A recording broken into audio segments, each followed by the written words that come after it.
Que louvores abençoados esse momento que nós tivemos agora. Mas também quero convidar você a abrir as vossas Bíblias no livro de Neemias. E dessa feita nós iremos abordar o capítulo 4, o capítulo 5 e o capítulo 6 do livro de Neemias. E eu sei que vocês estão preparados para passar 3 horas aqui para a exposição, né? 3 capítulos, 3 horas. Brincadeira, irmãos. Mas iremos sim fazer um resumo desses 3 capítulos, pois os 3, eles vão falar justamente dessa conspiração e dessa oposição que Neemias teve e passou no período da reconstrução. É notável que todas as vezes que quando queremos fazer algo, estamos alegres, planejamos, e quando nós comunicamos que ganhamos algo ou queremos fazer algo, a exemplo de uma construção ou uma grande obra, pessoas se alegram e parabenizam, outras sentem inveja, outras tentam dificultar, mas sempre passamos por luta. E não foi diferente com Neemias. Então, como vai ser 3 capítulos, nós iremos orar primeiro, e aí eu vou fazer a leitura do capítulo 4 e fazer a exposição. Iremos ler o capítulo 5, fazer a exposição, e terminaremos com o capítulo 6 até o versículo 15. Então, acompanhe comigo a leitura, mas antes disso vamos orar a Deus. Pai amado, nós te louvamos e rendemos graças a Ti. Ó Deus, nossos corações estão alegres, Senhor, por sentir a Tua presença em nosso meio. Também, Senhor, aqueles que estão em casa, Senhor, eu creio que podem sentir essa presença de Deus. E que possamos, ó Pai, não importa a distância, mas somos um só povo. E estamos aqui na igreja e você aí em casa, reunidos em nome do nosso Deus, que é poderoso, que é grande. Ó Deus, usa da tua misericórdia para conosco. Perdoa os nossos pecados. E que neste momento o teu Espírito Santo, Senhor, ilumine nossos corações, ó Deus, e a nossa mente, para entendermos a tua palavra. É no nome de Jesus que nós oramos. Amém. E graças a Deus. Amados, você que é cristão e que você almeja a área política, eu lhe convido a fazer a leitura do livro de Neemias. Não só esses capítulos, mas todo o livro. Como já foi falado por todos os pregadores anteriormente, como também pelo pastor. Obrigado. É um livro de liderança, é um livro de aconselhamento, e é um livro tão atual que precisamos entender e ler ele de uma forma não apenas por leitura, mas por verdadeiro conhecimento e aprendizado. Os irmãos verão que nós iremos observar o comportamento daqueles que se opõem, nós iremos observar como o líder reage a essas situações, nós iremos observar que é preciso ter o temor de Deus, é preciso também que nós venhamos entender que quando nós estamos diante da obra de Deus, em hipótese alguma, podemos dar margem para a corrupção.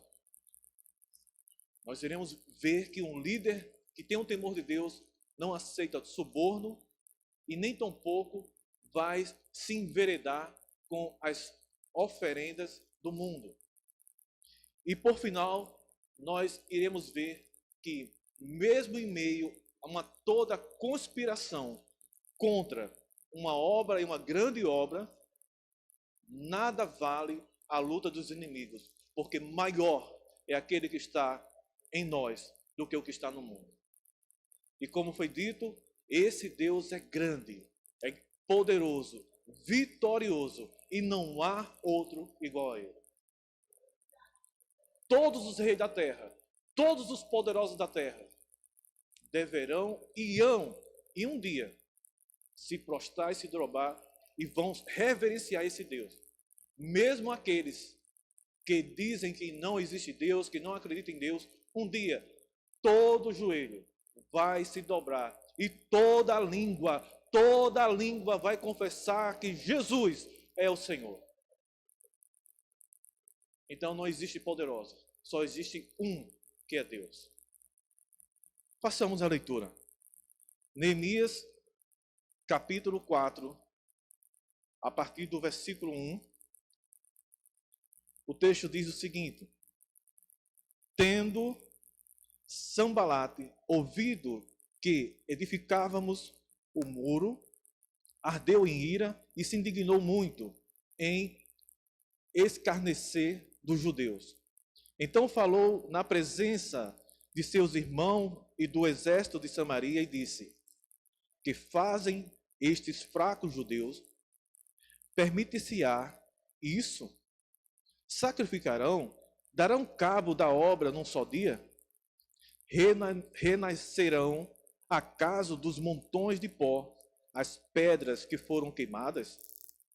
Estava com ele Tobias, o amonita, e disse ainda que assim que edifiquem, vindo uma raposa, derribará o seu muro de pedra. Ouve, ó nosso Deus, pois estamos sendo desprezados. Caia o seu opróbrio sobre a cabeça deles, e fazes que sejam despojos numa terra de cativeiro. Não lhe encubras a iniquidade, e não se risque de diante de ti o seu pecado, pois te provocaram a ira na presença dos que edificavam. Assim edificamos o muro, e todo o muro se fechou até a metade da sua altura, porque o povo tinha ânimo para trabalhar. Mas, ouvindo Sanbalate e Tobias, os arábios, os amonitas e os asdoditas, que a reparação do muro de Jerusalém ia avante, que já se começavam a fechar as brechas, ficaram sobremodo irados.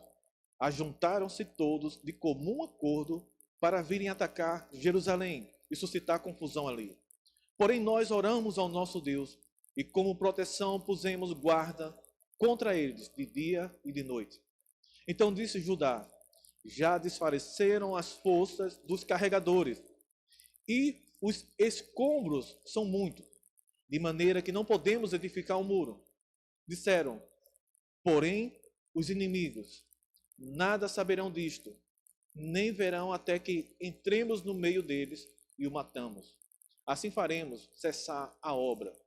Quando os judeus que habitavam na vizinhança deles 10 vezes nos disseram: de todos os lugares onde moram subirão contra nós.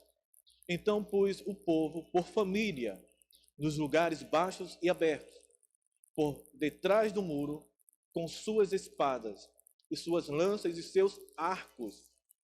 Inspecionei, dispus-me e disse aos nobres, aos magistrados e ao resto do povo: não temais, lembrai-vos do Senhor grande e temível, e pelejará pelos vossos o nosso Senhor.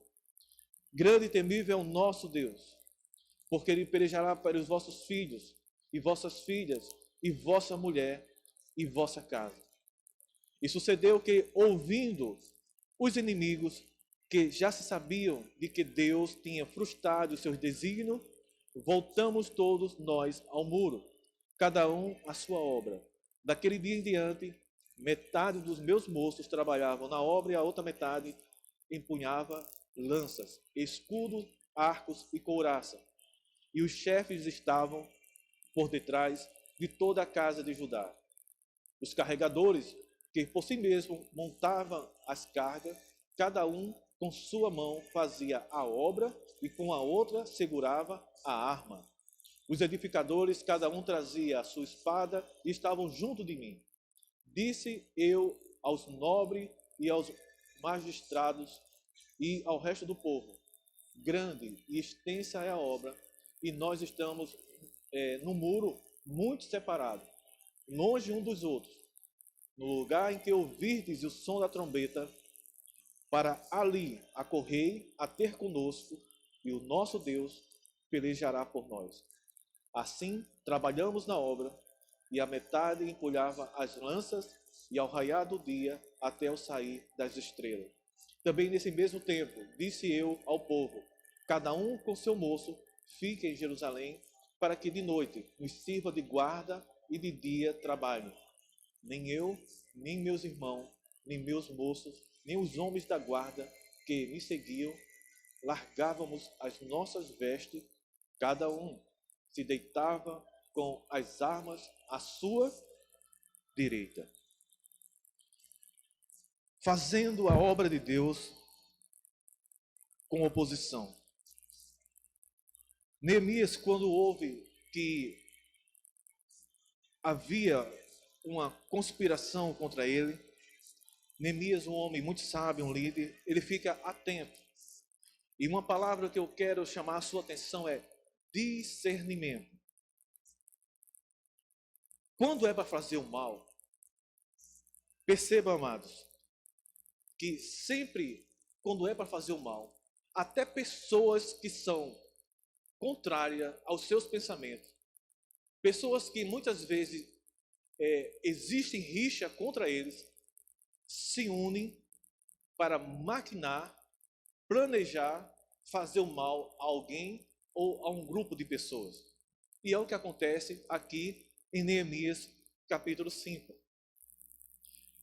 Capítulo 4. Perceba, amados, que algo semelhante acontece com Jesus.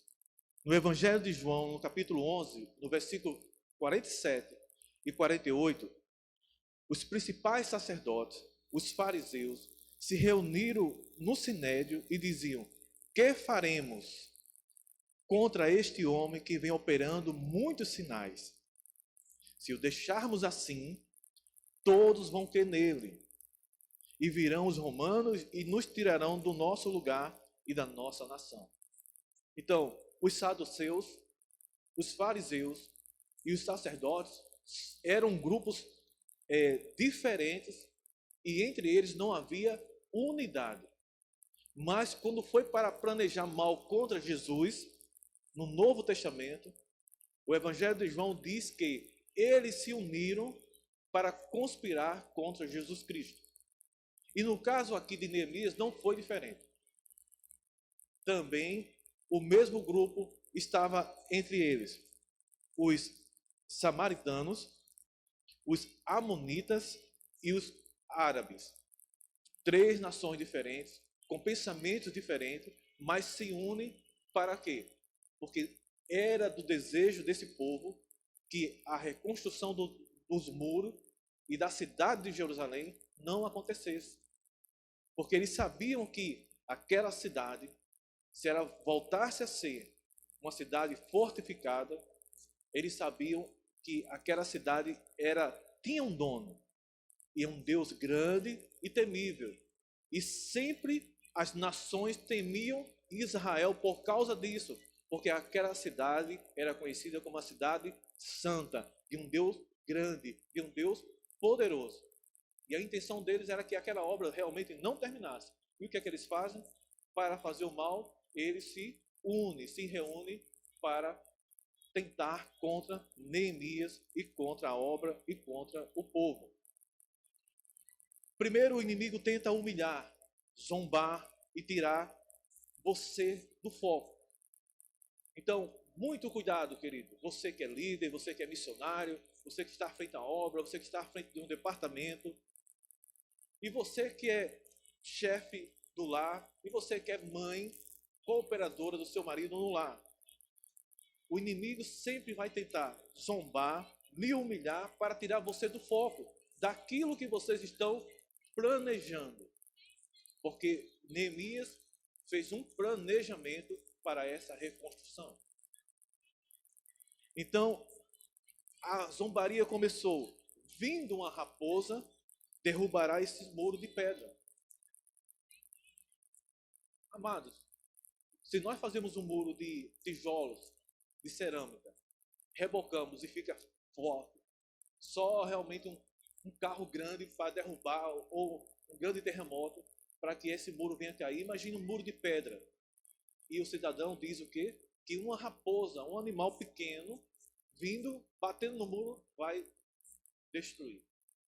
Isso é um insulto, uma forma de humilhar aquela obra. Então, para quê? Para que cada vez mais, se você não está focado em Deus, você vai ouvindo, você vai tendo desânimo, você vai sendo humilhado e vai dizer, realmente, começa a pensar em parar, porque você não vai aguentar a pressão. Mas se você está com foco e seus pés estão firmados em Deus, tudo isso que falarem, tudo isso que lhe acusarem, nada será. Preste atenção, o seu foco deve ser Deus. Se Deus está com você nesse negócio, não pare, não desista, Deus está com você. Esse é o Deus grande e temível, mas confie totalmente no Senhor. Virão afronta, virão zombaria, mas o seu foco está em Deus. Estou firmado em Cristo. É o mais importante, porque se o alicerce está bem firme, não se abala e não cai. E o nosso alicerce é Jesus Cristo. Deus é o nosso Senhor. Então, primeiro princípio é, eu tenho Deus. Então, nada importa o que vem diante de mim. Depois de insultar, depois de zombar, o inimigo não para. A luta é constante. Mas graças a Deus, amados, que nós somos vitoriosos, não porque sabemos lutar. Você é vencedor não porque você sabe lutar. Nós somos mais do que vencedores, porque aquele que é poderoso é quem vence as nossas lutas. Nada é de você, é porque o Senhor dos Exércitos é quem vence nossa luta e vai guerrear na sua frente. Porque quem está mexendo com as meninas dos olhos de Deus, está mexendo com o próprio Deus. Então, é aquele que está diante de nós, é aquele a quem nós entregamos o foco, é que está diante de nós. Então, o nosso maior Senhor é Jesus Cristo. Então, se Ele está conosco, não tema. Depois, o que acontece? Qual a atitude de Neemias depois de toda essa zombaria, depois de tudo aquilo que ele escuta, para tentar cessar a obra? Neemias vai orar. Então, sabe qual é a maior arma que eu tenho? Qual é a maior arma que você, Igreja do Senhor, tem? É a oração. Escreva no seu coração. A maior arma que eu tenho é a oração. Certa feita, uma rainha disse que preferia lutar com um exército do que enfrentar um único crente de joelho na frente dela. Por entender quão preciosa é a oração. Então, qual é a arma que o crente tem nos momentos mais difíceis e que há resultado? Oração. A oração é a arma mais poderosa e potente que nós temos. Nunca se ache superior ao outro, com soberba, com ganância ou com prepotência. Nunca haja dessa forma. Nós ouvimos agora há pouco que quem é que vence a nossa luta? Por que é que somos mais do que vitoriosos? Por causa de Deus. Então não se acha que se você está vencendo, se você está firme, é porque eu sou o super-homem ou a super-mulher. Não. Nunca se ache melhor do que os outros. Seja humilde. Porque quem dá o direito de soberba, de ser prepotente, está dando o direito a ir para a ruína. Porque os exaltados serão humilhados. Seja humilde. Espere Deus trabalhar. Espere o tempo de Deus. Mas confie no Senhor. Confie no Senhor. Também, amados, não se ache coitadinho. Não fique se atormentando quando as aflições, quando as coisas começaram aparentemente a dar errado na construção, no seu planejamento. Não fique se dizendo, nem se martirizando. Ah, tudo dá errado para mim, tudo que eu faço não dá certo. Parece que Deus não está me vendo. Parece que Deus não está comigo. Amados, cuidado, isso é pecado. Por quê? Deus é perfeito e a criação de Deus é perfeita. Quando você começa a dizer isso, você está dizendo que Deus fez algo imperfeito. Você está dizendo que Deus não fez você totalmente perfeito, tem defeito. Isso é pecado porque Deus é perfeito. Deus criou você correto, das formas certas, com os dons perfeitos. Então você é perfeito. Você é importante para Deus. Não fique por aí dizendo, Deus não me olha, Deus não me vê, parece que Deus não está comigo. Deus está com você. É você que está errando. É você que está pensando, o seu foco está se desviando. Deus criou todas as coisas, céu e terra, animais, plantas, homem, perfeito. E no final Deus disse, é bom, e a criação humana que eu e você, ele disse, é muito bom. Não há erro, amado. Na criação de Deus, não há erro. Quando Deus nos criou, nós já nascemos com o nosso caráter formado. E também, de uma forma soberana, Deus também já escolheu a sua igreja e aqueles que não são a sua igreja. Isso é soberania de Deus. E nós estamos aqui é porque o Senhor nos amou primeiro e nos escolheu. Nós só aceitamos a palavra porque o Espírito Santo de Deus, primeiro nas nossas vidas, foi quem trabalhou ao nosso favor. Nos iluminou a ponto de entendermos e crermos, a ponto de dizer, Senhor, quero viver para Ti, eu quero estar contigo. Foi Deus quem nos escolheu primeiro. Então Deus é perfeito na nossa criação, na sua criação. E quando Deus lhe criou perfeito. Existe responsabilidade humana que você não pode riscar de nossa vida. Somos responsáveis por alguns atos. O caráter é formado. O caráter, ele não tem mudança. O caráter é caráter. Quando a pessoa tem maldade no coração, isso não muda. Porque é o caráter dele que é daquela forma. O caráter não muda. É por isso que quando uma pessoa de um índole má, e as pessoas tentam ajudar, e lá na frente a pessoa vai mostrar novamente quem ele é porque é o caráter da pessoa que é daquela forma. Não muda. Então, tenham discernimento. Discernimento em tudo que você fizer. E a nossa arma poderosa é a oração. Então, Deus te ama, Deus te criou perfeito e você é obra da criação de Deus. E perceba, amados, que Neemias vai orar depois de todas as afrontas, mas Neemias ora e ao mesmo tempo faz o quê? Age. Então, a minha atitude como servo de Deus é oração e ação. Eu não posso apenas estar orando. O irmão é um irmão de oração, que bênção. A irmã é uma irmã de oração, que bênção. E o que é que ela faz? Não, fica esperando. Esperando o quê? Em Deus. E Deus esperando que a irmã faça. E Deus esperando que o irmão faça. Sabe por quê? Neemias orou, sabia que tinha um povo que estava contra ele, e sabia e decretava que Deus é quem?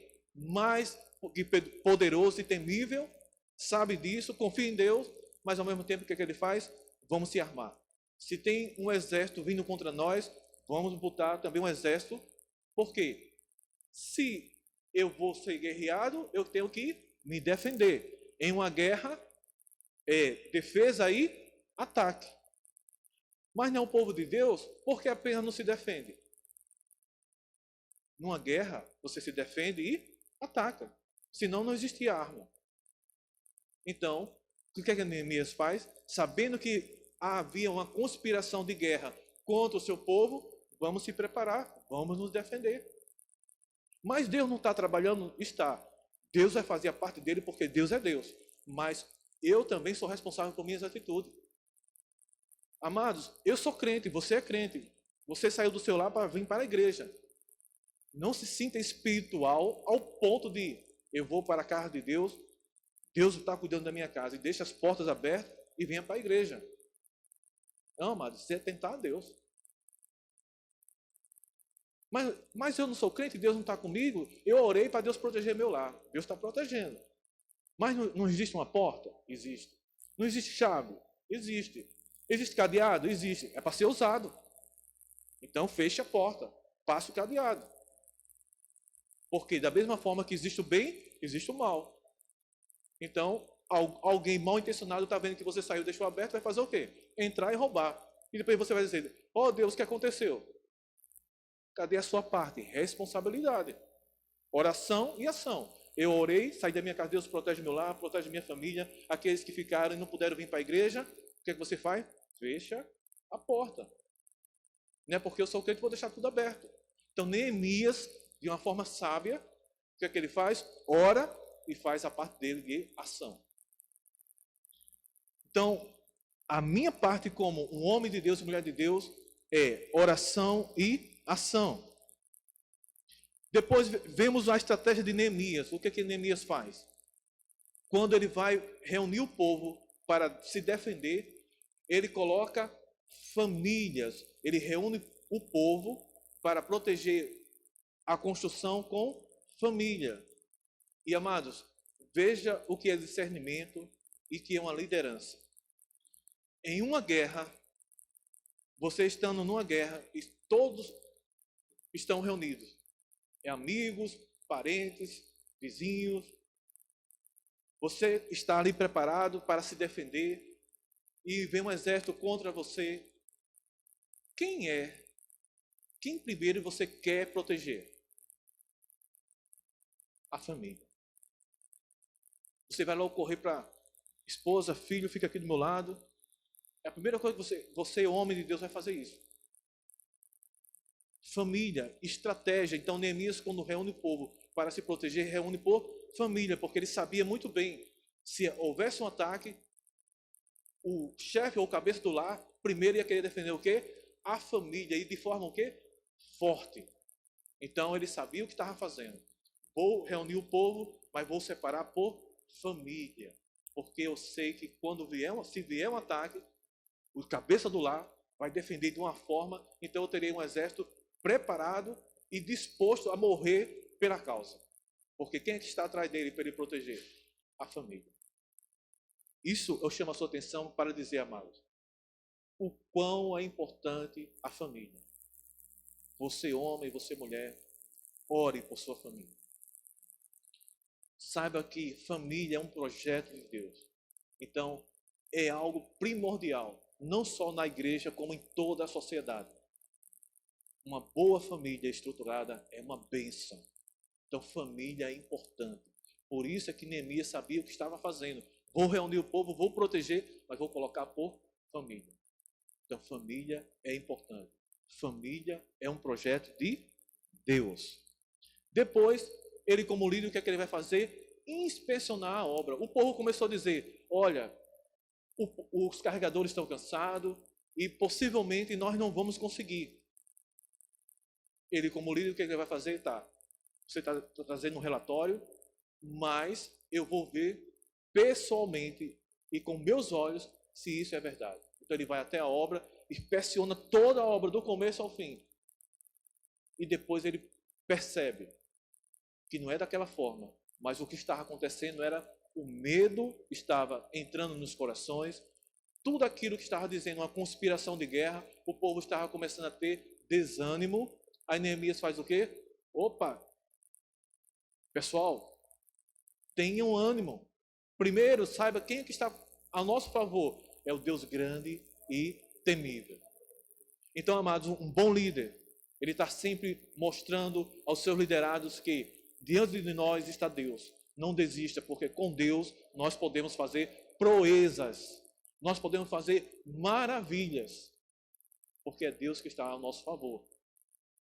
Mas sempre, amados, vai existir aqueles que apoiam uma causa e vai existir aqueles que são contra. E no meio do povo de Deus. Como foi com Neemias. Alguns já estavam dizendo, ó, Neemias, nós não vamos conseguir. É igual como, vamos fazer uma obra, vamos pintar a igreja. Não, vai dar certo não. Não temos condição não. Aí a outra parte diz, não, vamos fazer. Rapaz, não vai dar certo não. Qual é a solução nisso? Espera aí, vamos fazer um projeto, vamos ver se dá para fazer, dá. Irmão, vamos fazer. Dá para fazer. Também se não dá, tem que dizer, não dá. Mas se dá, opa, espera aí, e é só o quê? É desânimo, você não quer trabalhar, mas que temos como fazer, temos. Então vamos fazer. Por que não fazer se podemos fazer? Vamos fazer. Então, planejamento. Então, muito cuidado com as palavras contrárias. Tenha discernimento para saber. E se você tiver dúvida, vá inspecionar. Faça um planejamento. Se pode, faça. Também se não pode, espere. Mas se você tem condição de fazer, faça para a glória de Deus. Agora vamos entrar no capítulo 5. A solução das injustiças sociais. A solução das injustiças sociais, amados, nós iremos aprender que precisamos estar atento com aquilo que é oferecido para que a gente não possa se corromper. Capítulo 5. Foi grande, porém, o clamor do povo e de suas mulheres contra os judeus, seus irmãos.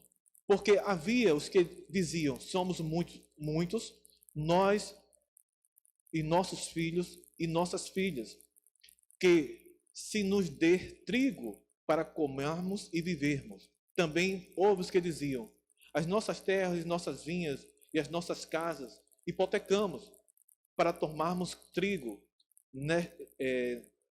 nesta fome.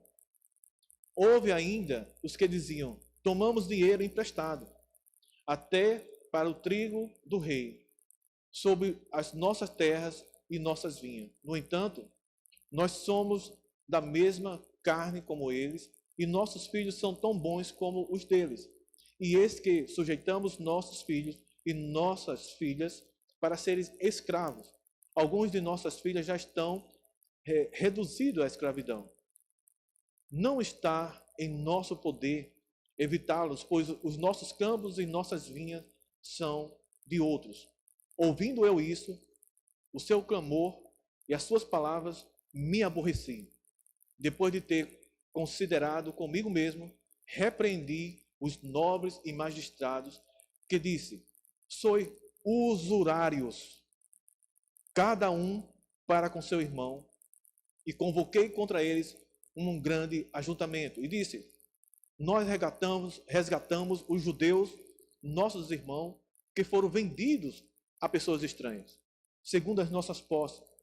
E vós, outras vezes, negociareis os vossos irmãos, para que sejam vendidos agora a nós. Então se calaram os que se acharam,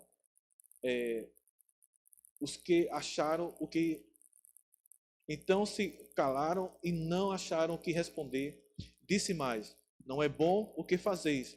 Porventura, não devias andar no temor de Deus? Amados, sabemos que desde o capítulo 1 está falando que Israel, nesse período da reconstrução, estava passando por um momento de crise, um momento difícil financeiramente, mas existia também alguns que tinham um poder financeiro que estava bem abastado. E é nesse momento que precisamos ter um coração muito voltado para Deus com o temor de Deus. O amor ao dinheiro é a raiz de todos os males. Algumas pessoas, por cobiçarem o dinheiro, desviaram-se da fé e se atormentaram com muitos sofrimentos. 1 Timóteo, capítulo 6, versículo 10. Então, o amor ao dinheiro é a raiz de todos os males. Não é pecado você ser rico, não é pecado você ter uma boa ajuntamento financeiro. Isso não é pecado. O pecado é o amor ao dinheiro. E o que estava acontecendo aqui é que aqueles que tinham dinheiro estavam se aproveitando de uma situação. É quando Neemias diz: vocês são usurários. Então, o que é ser usurário? É cobrança de taxa superior ao máximo permitido. E era isso que eles estavam fazendo. Usando de usura, sendo usurário, cobrando superior à taxa devida. Então Neemias vai repreender justamente isso a eles. Como é que vocês, sendo judeu do nosso povo, estão fazendo isso com o nosso próprio povo, ainda assim, emprestando dinheiro com juros, e ainda pegando filhos do nosso povo para ser escravo, porque quando eles penhoravam, porque não tinha dinheiro para comer, não podia pagar o penhor, o que é que eles faziam?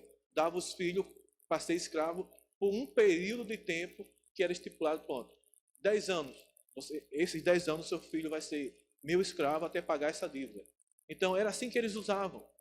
E Neemias, ouvindo tudo isso, se indignou, se aborreceu e veio falar com eles: ei, isso está errado. Não é pecado, amados, pegar dinheiro emprestado. Não é pecado emprestar. Mas a Bíblia condena a prática de agiotagem. A Bíblia condena a prática de agiotagem. Êxodo,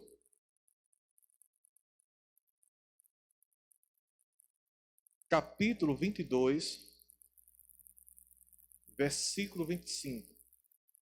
Se fizeres empréstimo a alguém do meu povo, a algum necessitado que viva entre vocês, não cobrem juros dele. Não empreste visando lucro. Êxodo 22, 25. Então, o que é que Deus condena? Agiotagem. Aquele que empresta visando lucro. Isso é pecado. Essa prática é condenada. Essa prática não condiz com os nossos princípios como cristãos. E é isso que estavam fazendo naquele período. E Neemias vai repreender. E vai dizer: vocês estão errados. Além do mais, nosso povo foi escravo de povos estranhos. Nós tivemos que pagar resgate ao nosso povo para trazer de volta. E agora somos nós que estamos fazendo do nosso povo escravo. O que é isso? Que tipo de povo de Deus nós somos? Aí vamos usar para os nossos dias. Que tipo de povo de Deus, que tipo de povo de Deus somos nós se fazemos a prática da agiotagem? Emprestar o dinheiro ao irmão que sabemos que está precisando, mas visando o lucro. Já falei em outras pregações. Princípio, amados, não se barganha. Princípios não se corrompem. Princípio, ele não pode ser quebrado. Se eu creio em Deus, a Bíblia é a nossa bússola. A Bíblia é a nossa regra e prática de fé. Como tenho dito, na Bíblia tem tudo o que nós precisamos para podermos agradar a Deus. Ainda que em tudo que fizermos, nunca seremos perfeitos, porque até Jesus voltar, pecado, só depois do corpo transformado é que seremos como Ele é, mas até lá, por mais algo que aparentemente seja bom, nós não temos como dizer: eu fiz essa ação boa, é porque eu sou muito bom. Pecado, amado. Nossas intenções sempre são mal, porque em nós ainda existe a raiz do pecado. O que nós temos que nos esforçar é tentarmos ser bom e agradável aos olhos de Deus em tudo o que fizermos. Isso é princípio. Por causa de quê? Do temor ao Deus. Porque o homem sem temor, amados, ele vai fazer tudo o que é errado, porque não tem temor. Mas aquele que tem temor a Deus, ele vai orar ao Senhor, vai pedir discernimento ao Senhor, vai buscar sabedoria em Deus e depois é que ele vai agir. Por quê? Estamos em Neemias, mas podemos fazer uma analogia com o Novo Testamento. Fruto do Espírito. Mansidão, domínio próprio, temperança, amor. É isso que nós temos. Eu não tenho não, irmão. Então você tem que rever se você realmente é servo de Deus ou não. Todos nós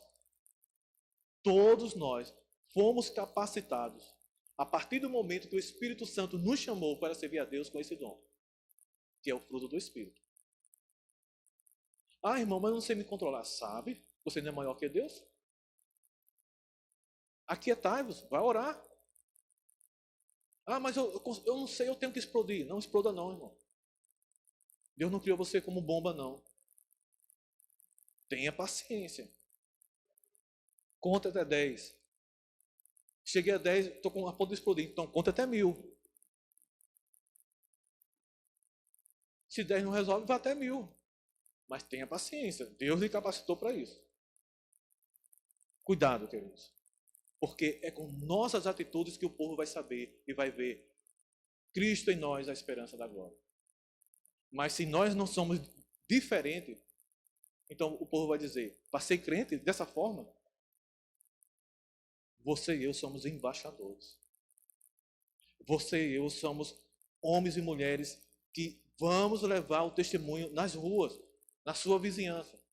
E não pense não, os olhos do mundo estão só esperando a nossa queda, o nosso escorrego para dizer, ó o crente. Pode ter certeza nisso. Qualquer pessoa errada pode fazer tudo que é errado. Mas se você fizer tanto assim porque você é correto, as pessoas vão dizer, está vendo? Eu não falei? Só esperando esse momento. Mas, graças a Deus, que temos Jesus ao nosso favor. Vigiai e orai. Então, percebe como Neemias é tão atual para os nossos dias, amado? Como é tão atual para a liderança, como é tão atual para o homem e mulher de casa. Como é bom nós podemos ouvir a palavra e ao mesmo tempo eu já vou pôr isso em prática. Essa verdade eu vou pôr em prática em minha vida, porque é assim a palavra de Deus. Deus está falando para o povo e o seu povo somos nós. Para quê? Aprendemos o que Deus está falando pela sua Sagrada Escritura para pormos em prática. Ah, irmão, eu nunca tinha ouvido isso. Agora você ouviu. O que você vai fazer? Põe em prática. Põe em prática. Então, vigiai, orai e tenha discernimento. Depois Neemias vai repreender todos aqueles que usaram dessa artimanha contra o seu povo e eles reconhecem e dizem, tudo bem, vamos devolver a eles. Depois que Neemias repreende eles, é que eles vão dizer a Neemias, não, nós vamos devolver agora. Quando eles resolvem dizer que vão devolver, Neemias faz o seguinte, vocês estão declarando que vão devolver? Aí no versículo 12, o que é que ele faz? Chama os sacerdotes e diz, vocês vão fazer juramento do que prometeram diante de Deus. Sabedoria. Sabedoria da liderança. Repreendeu. Agora como vou saber que vocês vão pôr em prática? Espera aí, reúne o povo, chama os sacerdotes. Vocês vão fazer juramento do que vocês disseram. Que vão devolver o que vocês pegaram a mais dos seus irmãos e não vai mais usar essa prática do que? De agiotagem. E aí assim eles fazem. O bom exemplo de Neemias, do versículo 13 ao 18, do capítulo 5, Neemias vai se colocar como alguém que é um exemplo e que não se corrompe. Também sacudi o meu ragaço e disse, assim faça Deus, sacuda da sua casa e de seu trabalho a todo homem, que não cumprir esta promessa, seja sacudido e despojado. E toda a congregação respondeu, amém. E louvaram ao Senhor. E o povo fez segundo a sua promessa. Também desde o dia em que foi nomeado governador na terra de Judá, desde o 20º ano até o 30º ano do rei Artaxerxes, nem eu, nem meus irmãos comemos do pão devido ao governador, mas os primeiros governadores que foram antes de mim oprimiram o povo e lhes tomaram pão e vinho, além de 40 ciclos de prata, até os seus moços dominavam sobre o povo. É sabido, amados, que nós vivemos num tempo de corrupção. E o belo exemplo de Neemias é não aceitar o suborno. Sabendo que era governador, líder daquela nação, tinha o direito de algumas regalias, mas ele resolve não fazer como foi os que foram antes dele. Pelo contrário, ele vai dar exemplo. Então, você, homem e mulher de Deus, você que é líder, não abra o seu coração para a corrupção. A corrupção tem se tornado comum no meio político, em outros departamentos do mundo aí afora. Do versículo 14 ao 18, Neemias dá um relatório da sua vida política e administrativa, a sua liderança sem corrupção. E é o motivo e a causa dele não se corromper é o temor a Deus. Então, vemos isso no versículo 15, na parte B.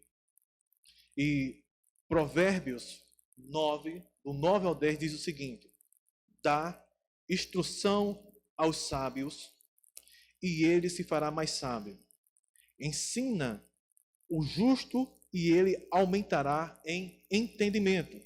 O temor do Senhor é o princípio da sabedoria, e o conhecimento do santo a prudência.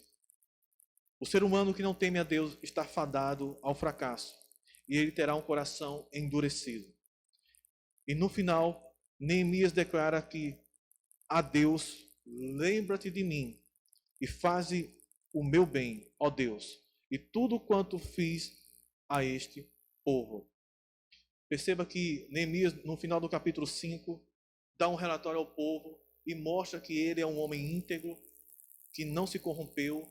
E ele diz, no final do capítulo 5, Senhor, olha para mim e faz-me, Senhor, segundo a tua vontade, e olha o que eu fiz a este povo.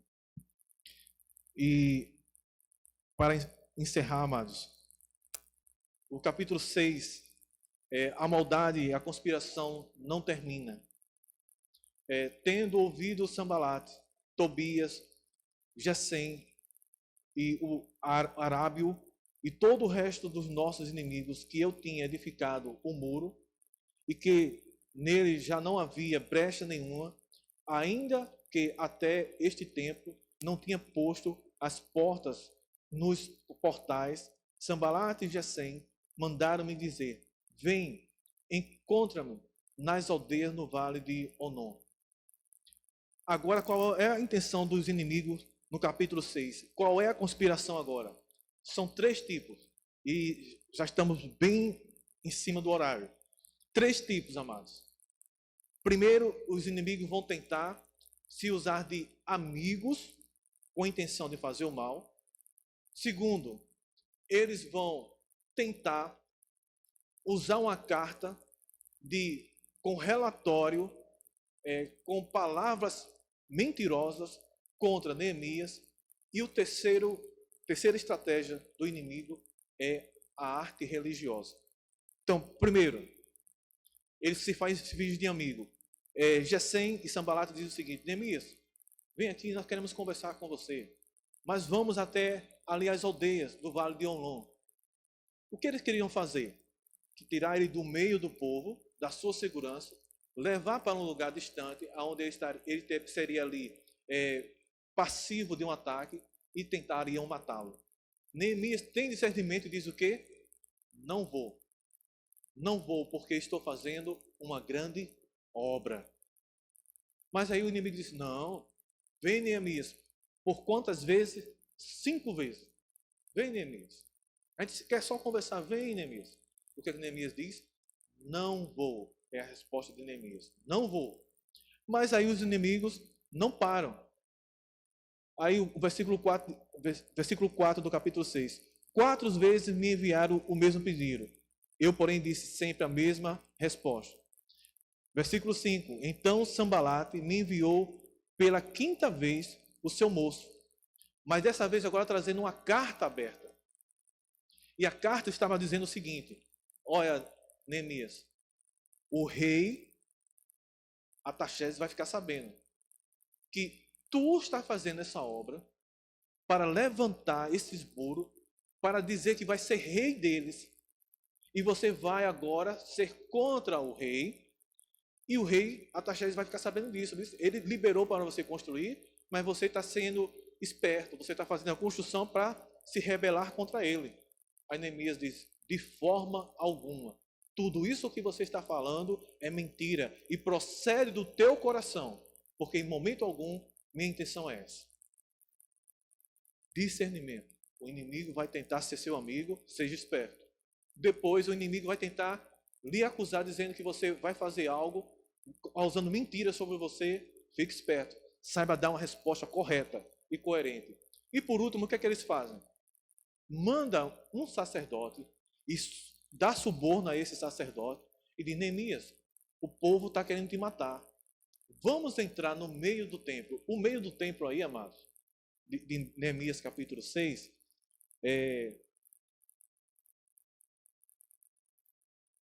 versículo 9, 6 capítulo 9. Porque todos os que procuravam atemorizar-nos,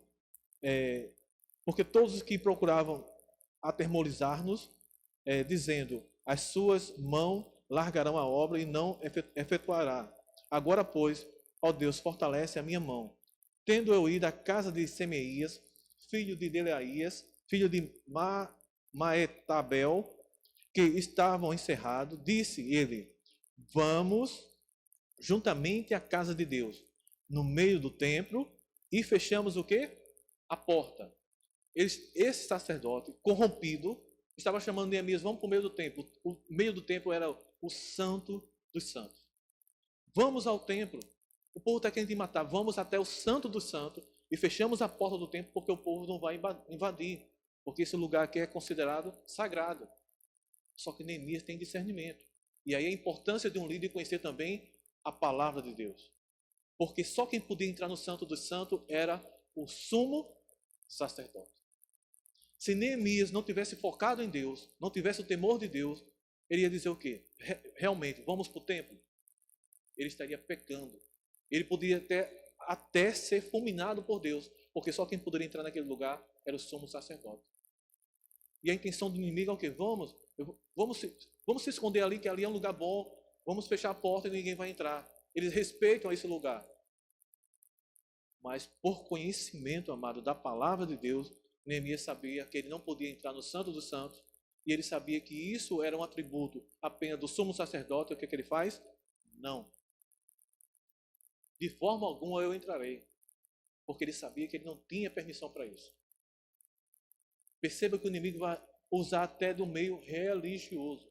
Então tenham cuidado em aquilo que é pregado como verdades. Porque existem por aí verdades. Mas do lado de cá, que é o nosso lado, daqueles que têm temor a Deus e têm a Bíblia como Sagrada Escritura, só existe a verdade, plural ou singular. Verdade, só existe a verdade. Não existe as verdades. Porque isso é relativo. Mas só existe a verdade, a Sagrada Escritura. Então Neemias não entra. Ele tem discernimento e o que acontece? A obra é terminada. Versículo 15. Então perceba toda uma conspiração quando nós estamos fazendo a obra. Estamos falando de reconstrução. Sempre seremos atacados, amor. Sempre. Quando eu falo isso é porque eu e você somos servos de Deus. O próprio Cristo disse que no mundo teremos aflições. E eu acho muito lindo da parte de Deus esse cuidado. Em dizer, olha, depois que você estiver caminhando comigo, Jesus não escreveu isso. Olha, depois que você estiver caminhando comigo, não terá mais perseguição, você nunca mais vai adoecer, você só terá prosperidade, você não terá mais dificuldade nenhuma nessa vida. Isso não é o Evangelho. O Evangelho verdadeiro prega a verdade. No mundo tereis aflições, mas tenha alegria. Por quê? Porque Deus está conosco. Então, perceba essa maneira de Jesus cuidar da igreja, cuidar de mim e cuidar de você. A palavra de Deus deve ser exposta e pregada com a verdade, pela palavra. Eu não preciso de nenhum outro livro. A Bíblia é suficiente. Aprendemos nessa manhã discernimento. Aprendemos nessa manhã o temor de Deus. Aprendemos nessa manhã que precisamos conhecer as Escrituras. Aprendemos nessa manhã que a nossa confiança está em Deus, é Ele que vence nossas guerras e por isso somos mais do que vencedores. Então, a Bíblia é suficiente para mim e para você. Toda a revelação está aqui escrita. E que Deus nos abençoe. Em nome de Jesus.